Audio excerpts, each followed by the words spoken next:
प्रिय मित्रों नमस्कार। आज मैं थोड़ा दुखी मन से आपके सामने उपस्थित हुआ हूँ। अभी हमारे देश में हाल ही में एक घटना हुई है। केरल प्रदेश में एक हथनी की हत्या कर दी गई है। आप सबने सोशल मीडिया के माध्यम से वह समाचार देखा ही होगा और पूरे देश में बहुत सारे लोग उस घटना को लेकर आक्रोशित हैं। आखिर कब तक हम इन अमानवीय कृत्यों को करते रहेंगे?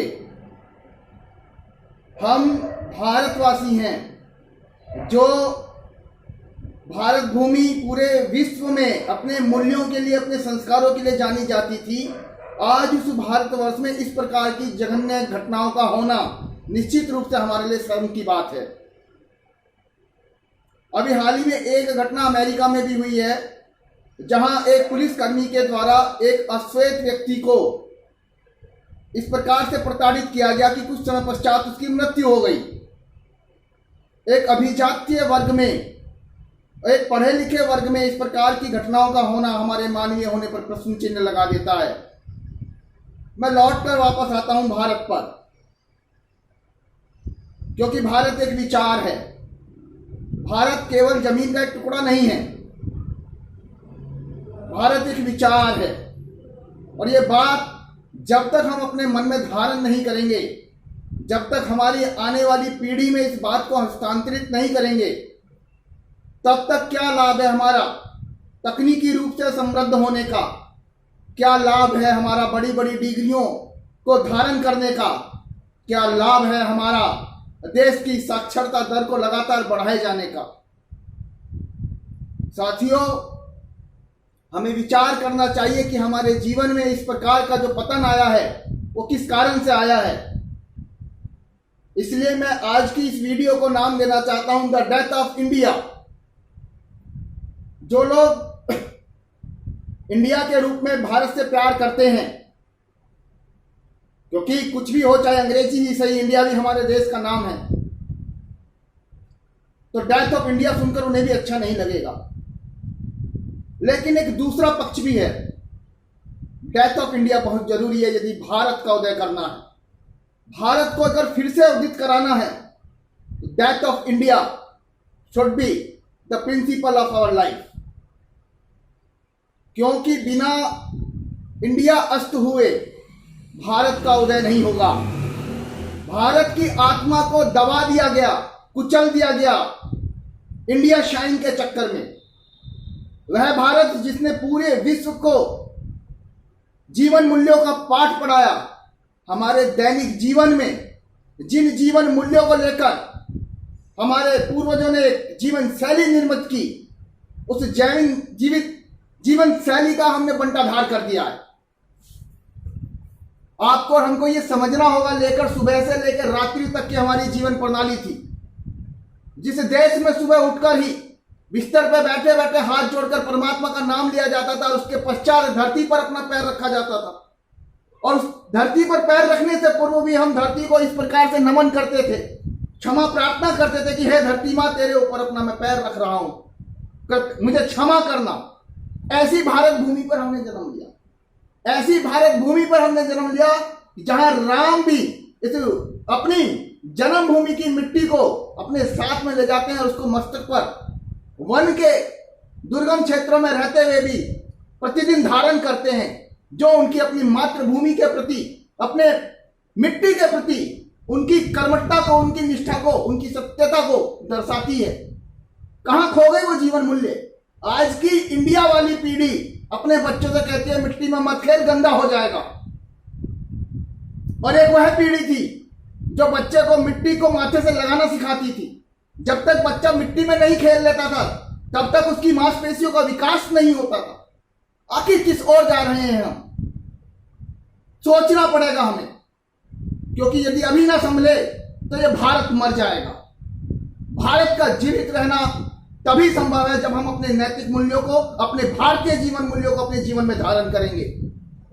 आज जिस पीढ़ी को हम अपने स्कूलों में निर्मित कर रहे हैं, ये वही पीढ़ी है जिसके बारे में लॉर्ड मैकाले कह गया था कि भारत में शकल से तो लोग ऐसे पैदा होंगे कि जो भारतीय दिखेंगे, परंतु उनका मन मस्तिष्क पूरी तरह से विदेशी होगा। उनका मन मस्तिष्क पूरी तरह से भारतीय जीवन मूल्यों के विपरीत होगा। और वह ऐसे लोग होंगे जो उन्हें अपनी ही परंपराओं पर शर्म आएगी, और वह ऐसे लोग होंगे जिन्हें अपनी जीवन प्रणाली पर शर्म आएगी। और हम ऐसे ही लोग बनते जा रहे हैं। आज हमें अपनी ही जीवन प्रणाली पर शर्म आती है, अपनी परंपराओं पर हमें शर्म आती है। आजकल मैं एक ऐड देखता हूं टीवी पर, छोटा सा उदाहरण दूंगा। वैसे किसी के प्रति मेरा दुर्भाव नहीं है, परंतु छोटे से ऐड का आपको उदाहरण दूंगा, विज्ञापन का उदाहरण दूंगा।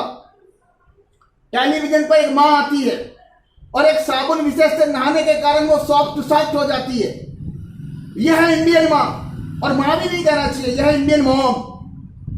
जबकि हमारे देश में मां होती है, उसकी त्वचा कैसी भी है वो हमेशा सॉफ्ट होती है, क्योंकि उसका हृदय सरल होता है, उसका हृदय सॉफ्ट होता है, कोमल होता है।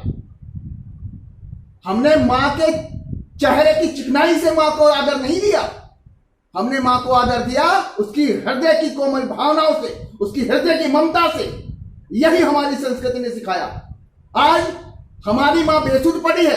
एक दूसरी मां, हमारी अपनी भाषाएं, हमारी राष्ट्रभाषा, हमारी मातृभाषा और हमारी उस क्षेत्र की भाषा जहां हम पैदा हुए हैं, आज रो रही है।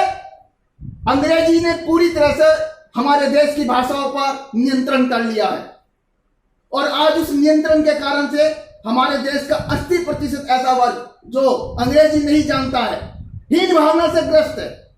आखिर हमारे देश के नीति निर्धारकों ने ऐसा क्या पाया कि आजादी के इतने वर्ष बाद भी आज हम एक विदेशी भाषा को गुलामी के प्रतीक को ढो रहे हैं, और जिसको अंग्रेजी बोलनी नहीं आती उसको हीन भावना से ग्रस्त दिखाते, उसको नीचा दिखाते। एक भाषा के रूप में मैं अंग्रेजी का विरोध नहीं करता हूं, भाषाएं हमें सीखनी चाहिए, भाषाओं से व्यक्तित्व समृद्ध होता है। दूसरे देशों का साहित्य भी हमें पढ़ना चाहिए, दूसरे देशों के महापुरुषों का आदर करना चाहिए। लेकिन मां तो आखिर एक ही होती है। हमारी राष्ट्रभाषा का जो अंजाम हमने आज कर दिया, आज हम अपने हस्ताक्षर तक भी अपनी राष्ट्रभाषा मातृभाषा में करने से हिचकिचाते हैं। कितने लोग हैं आप में से और मुझ में से जो अपना हस्ताक्षर अपनी राष्ट्रभाषा में या अपनी मातृभाषा में करते होंगे? अपने आसपास हम देख लें, आज कितने संस्थान ऐसे होंगे जो अपने संस्थानों का नाम या अपनी दुकानों का नाम, अपने प्रतिष्ठानों का नाम अपनी मातृभाषा में या राष्ट्रभाषा में लिखते होंगे।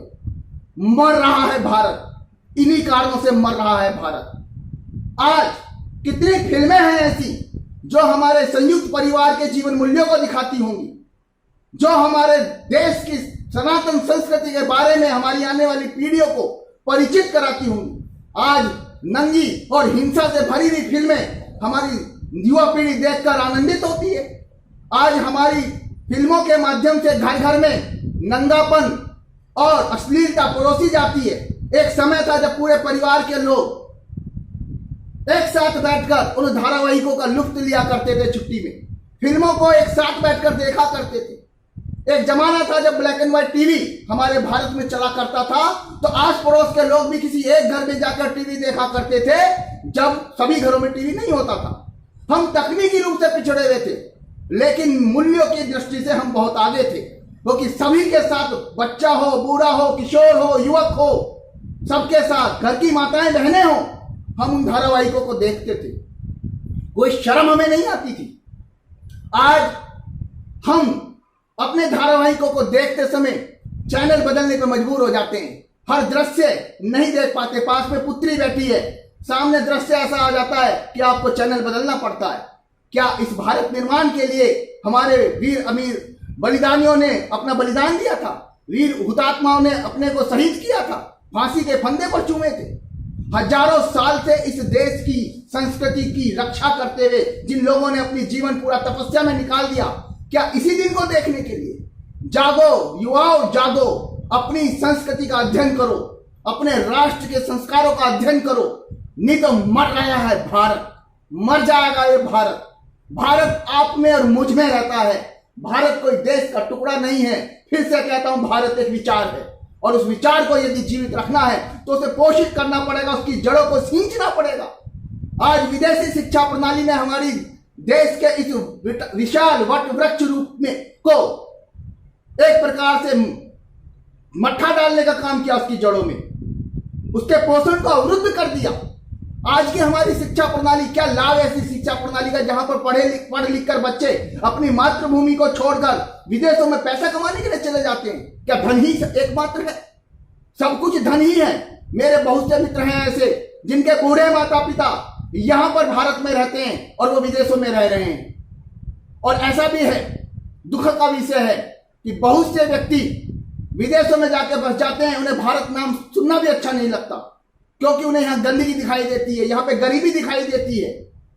अरे मां ने अगर मैले वस्त्र भी पहने हो तो दूसरी की मां को मां नहीं कहा जाता। मां मां ही होती है और मां एक ही होती है। दूसरे की मां का सम्मान करो, दूसरे की मां का आदर करो, परंतु अपने मां का तिरस्कार कभी ना करो।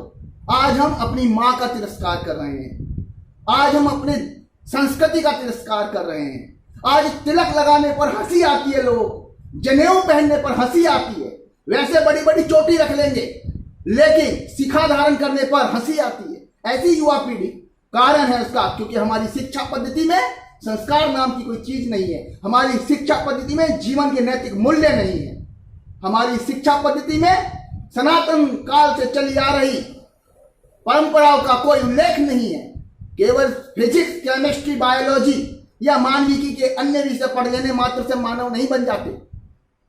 मैं तो मानता हूं कि हमारे देश में बहुत से अनपढ़ किसान ऐसे हैं जिन्होंने कभी स्कूल का मुंह नहीं देखा होगा, बहुत से मजदूर ऐसे हैं जिन्होंने कभी स्कूल का मुंह नहीं देखा होगा, लेकिन फिर भी वो शिक्षित हैं क्योंकि उनमें मानवीय संवेदनाएं हैं, क्योंकि उनमें जीवन मूल्यों के प्रति निष्ठा है, सत्यता के प्रति एक आग्रह है।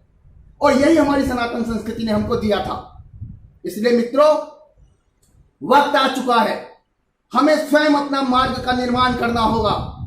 सरकार के भरोसे रहकर हम नहीं जी सकते, क्योंकि सरकारें चाहे कैसी भी हों, मैं किसी राजनीतिक दल विशेष का नाम नहीं लूंगा, सरकारें कैसी भी हों, उनकी अपनी नीतियां उनके खुद के अनुरूप होती हैं। सरकारें चाहे किसी भी सत्ताधारी दल की हो, वे अपनी नीतियां स्वयं बनाते हैं और उन नीतियों को अपने हित में प्रयोग करते हैं। सोचना हमें पड़ेगा, जागरूक हमें होना पड़ेगा कि हमें कैसा भारत अपनी आने वाली पीढ़ी के लिए चाहिए। धर्म के नाम पर, संप्रदाय के नाम पर और अन्य विषयों के नाम पर हम लड़ते झगड़ते रहते हैं, परंतु सर्वाधिक महत्वपूर्ण जो है कि हम मानव बने, हम भारत बने। और वह तब तक संभव नहीं होगा जब तक हम अपने जीवन में कुछ आमूल-चूल परिवर्तन नहीं करेंगे। मित्रों, आमूल-चूल परिवर्तन करने के लिए हमें अपने जीवन में उन आदतों का विकास करना होगा जो हमें इंडिया की तरफ नहीं ले जाती, जो हमें भारत की ओर ले जाती है। स्वामी विवेकानंद को पढ़िए, युवाओं के लिए बहुत कुछ लिखा है उन्होंने। रामानंद सागर जी का रामायण सीरियल देखिए, उसके एक एक संवाद में भारत जीवित होता है। B.R. चोपड़ा जी की महाभारत देखिए, जिसके संवाद लिखे थे एक मुस्लिम ने, डॉक्टर राही मासूम रजा ने। उनके अंदर उनके लिखे हुए संवादों में भारत सांस लेता है। देखिए, पढ़िए APJ कलाम साहब को, उनके एक एक वाक्य में भारत विकसित होता है। देखिए चंद्र प्रकाश द्विवेदी जी के चाणक्य सीरियल को, आपको पता लगेगा कि आज से 2500 साल पहले भी भारत किस वैभव संपन्न स्थिति में था। क्या पढ़ाया जाता है हमें इतिहास में कि भारत को लिखना, पढ़ना और संस्कृति का ज्ञान अंग्रेजों ने दिया, और अंग्रेज नहीं आए होते तो हम कुछ ना सीखे होते। दुर्भाग्य से अंग्रेजी स्कूलों में पढ़े हुए हमारे बहुत से नौनिहाल और बहुत से युवा भी अपने भारत के बारे में नहीं जानते। क्लब कल्चर में मस्त हैं, ईट ड्रिंक एंड एंजॉय, खाओ पियो और मजे करो। अरे जब तक अपने देश के गिरे हुए लोगों के लिए नहीं सोचोगे, जब तक अपने देश के प्राचीन गौरव के प्रति जागरूक नहीं होगे, तब तक आपका भविष्य उज्जवल नहीं होगा। हमारा अतीत गौरवशाली था, हमारा वर्तमान संघर्षमय है, और अगर हमने अपने अतीत के गौरव से ऊर्जा प्राप्त की और फिर हमने अपने इस वर्तमान को गढ़ लिया, तो समझ लीजिएगा हमारा भविष्य स्वतः ही स्वर्णमय हो जाएगा। सोने की चिड़िया नहीं, सोने का शेर बनेंगे। और सोने का शेर इसलिए बनना जरूरी है कोई हमारे ऊपर आंख ना उठा सके।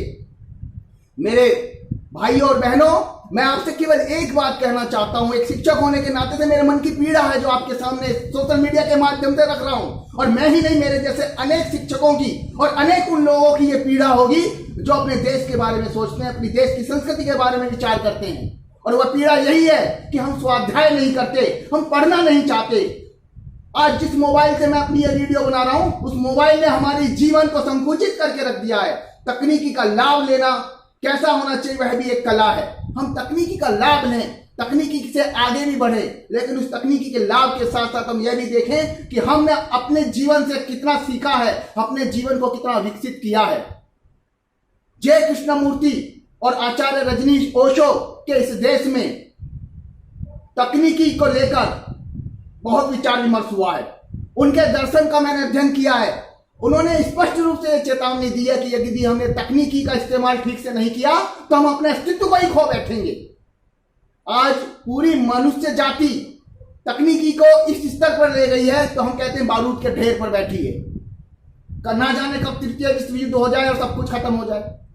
तो भारत वह भूमि है जहां के संतों ने, महात्माओं ने पूरे विश्व को ज्ञान दिया है और आज हम अपनी पीढ़ी को ज्ञान नहीं दे पा रहे हैं। मत रहिए विद्यालयों पर निर्भर, मत रहिए शिक्षा संस्थानों पर निर्भर, क्योंकि हम जानते हैं, उंगलियों पर गिन सकते हैं अपने शहर में कि कितने शिक्षा संस्थान वास्तव में शिक्षा देते हैं और कितने शिक्षा संस्थान शिक्षा के नाम पर दुकानें चलाते हैं, व्यवसाय चलाते हैं। शिक्षा सेवा का माध्यम नहीं रहा है, शिक्षा माध्यम हो गया है पैसा कमाने का। भारत में कहा जाता था शिक्षार्थ आइए और सेवार्थ जाइए, लेकिन पाश्चात्य शिक्षा प्रणाली ने हमको नया दर्शन दिया है, learning for earning, learn to earn, कमाने के लिए सीखिए। मित्रों, कमाना तो होता रहता है, जीवन जीना सीख जाइए। और यदि जीवन जीना सीख गए तो निश्चित रूप से हम ना केवल अपना हित करेंगे, अपना कल्याण करेंगे, वरन हमारे महापुरुषों के द्वारा कहे गए सर्वे भवन्तु सुखिनः और वसुधैव कुटुंबकम की जो संस्कृति है उसका पालन करेंगे। जय हिंद, जय भारत, भारत माता की जय।